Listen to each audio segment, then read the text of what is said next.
검찰이 123 비상계엄 사태를 일으켜 내란 우두머리 혐의를 받는 윤석열 대통령을 26일 구속기소했다. 현직 대통령 최초로 피고인, 신분이 된 윤 대통령은 구속 상태로 1심 재판을 받게 됐다. 검찰 비상계엄 특별수사본부는 이날 윤 대통령을 내란 우두머리 혐의로 구속기소했다. 검찰은 이날 오전 윤 대통령 기소 여부를 두고 심우정 검찰총장 주재로 전국 고치검장 회의를 열기도 했다. 윤 대통령은 군과 경찰을 동원해 국회를 봉쇄하는 등 국헌문란을 목적으로 위헌 위법한 비상계엄 선포한 혐의를 받는다. 검찰에 따르면 윤 대통령은 계엄 선포 당일인 지난달 3일 저녁 7시 20분쯤 서울 종로구 삼청동 대통령 안가에서 조지호 경찰청장과 김봉식 서울경찰청장에게 A4 용지 한 장에 군과 경찰이 장악할 국회와 중앙선거관리위원회, 언론사 등 기관을 명시해 전달했다. 검찰은 윤 대통령이 비상계엄 당일 당시 최상목 경제부총리 겸 기획재정부 장관에게 비상입법기구 문건을 전달했다고 보고 있다. 윤 대통령은 계엄 선포 이후 국회 봉쇄를 위해 동원된 군경 관계자에게도 수차례 전화해 국회의원들을 끌어내라고 지시했다.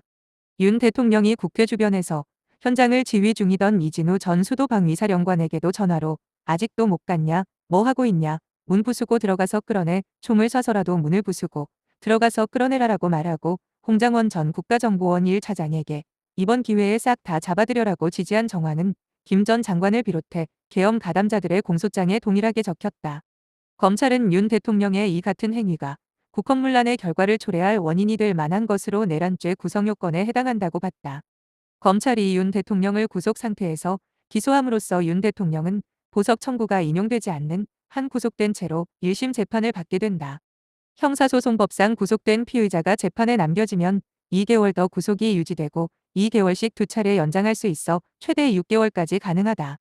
윤 대통령은 현직 대통령 최초로 내란죄로 수사기관 수사를 받다 지난 15일 공수처에 체포됐고 지난 19일 구속됐다.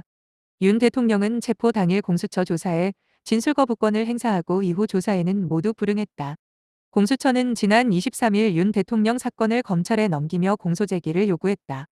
검찰은 윤 대통령 구속기한이 오는 27일 만료되는 것으로 보고 지난 24일과 25일 연달아 법원에 구속영장 연장 신청을 했으나 기각됐다.